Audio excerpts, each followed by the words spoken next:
घरचं तूप म्हणजे आरोग्याची आणि चवीची खरी शिदोरी. दुधापासून तयार झालेलं विरजण एका भांड्यात घेऊन त्याचं दही छान लावून घेतलं. दही छान घट्ट झाल्यावर ते घुसळून लोणी काढलं आणि हे ताजं लोणी स्वच्छ पाण्याने धुवून एका वेगळ्या भांड्यामध्ये घ्यायचं.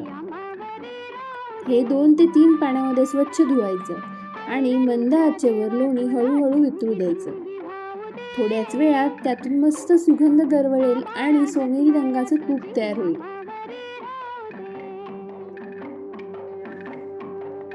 आणि तूप व्यवस्थित तयार झालंय हे पाहायचं कसं?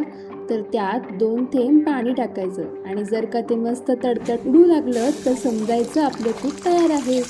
अस्सल चव, सुगंध आणि परंपरेचा वारसा म्हणजेच तूप.